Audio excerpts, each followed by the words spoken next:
সবাই আমার নিরামিষ রান্নাগুলো অনেক বেশি পছন্দ করেন, তাই চেষ্টা করি আমিষ রান্না বা টিফিন রান্নার ফাঁকে ফাঁকে মাঝে মাঝে কয়েকটা নিরামিষ রেসিপি রাখার। আজকেও তার অন্যথায় নাই, আপনাদের জন্য নিয়ে এলাম পুরভরা শিমের অসাধারণ নিরামিষ রেসিপি। ফ্ল্যাশব্যাক। এভরিওয়ান, সবাইকে নমস্কার, আদাব। নতুন আরেকটা রেসিপিতে সবাইকে অনেক বেশি ওয়েলকাম। পুরভরা শিমের নিরামিষ রেসিপিটি বানানোর জন্য একটু লম্বা লম্বা বড় সাইজের শিম যেগুলো, সেগুলোই নির্বাচন করবেন।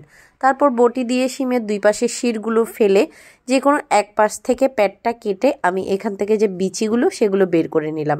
এই ক্ষেত্রে একটু বিচিগুলো কম পোক্ত হয়েছে এরকম শিম নিলে বেশি ভালো হয়। সব শিমের বিচিগুলো আমি বের করে নিলাম। এবার একটা বাটিতে নিয়ে নিলাম কালো সর্ষে, পোস্ত, তার সাথে আছে শিমের বিচি, কয়েকটা কাঁচামরিচ, নারকেল কোড়া, একটা টমেটো কুচি আর ধনেপাতা কুচি।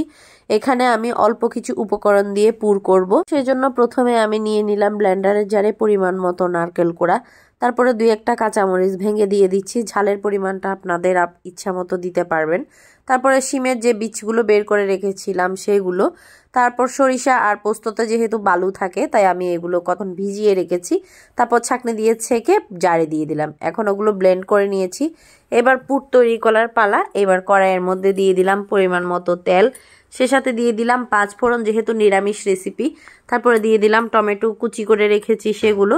তারপর যে ব্লেন্ড করে রেখেছি, এখন যে মশলাটা ব্লেন্ড করলাম সেটাই দিয়ে ভালো করে কষিয়ে নিব। এখন একটু চিলি ফ্লেক্সও অ্যাড করে দিলাম।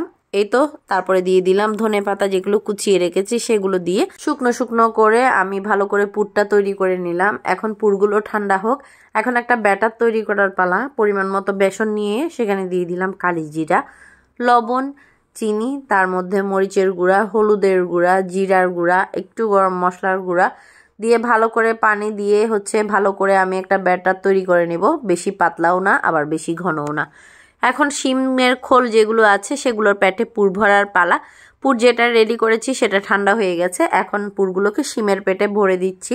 সবগুলোকে আমি ভরে দিচ্ছি আস্তে আস্তে করে। প্রথমে চামচ দিয়ে দিচ্ছিলাম, তারপর পারছিলাম না দেখে হাত দিয়ে দিয়েছি। এই তো, সবগুলোর পেটের পুর ভরা রেডি। এখন এগুলোকে ডুবো তেলে ভাজার পালা। তো রেসিপিটা যারা যারা দেখা শুরু করেছেন সবাই একটা লাইক দিবেন।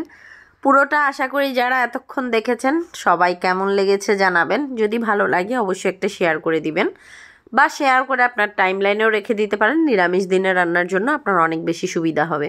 তো একটা একটা করে সবগুলো তেলের মধ্যে দিয়ে দিলাম। তেলটা একটু ভালো পরিমাণে দেওয়ার চেষ্টা করবেন। দিয়ে উল্টে পাল্টে 2-4 মিনিট করে ভেজে নিলেই কিন্তু রেডি। এভাবে করে একবার খেয়ে দেখবেন, ভেজে কুলোতে পারবেন না। আমার অভিজ্ঞতা তাই বলছে। গরম ভাতের সাথে কিন্তু অসাধারণ লাগে।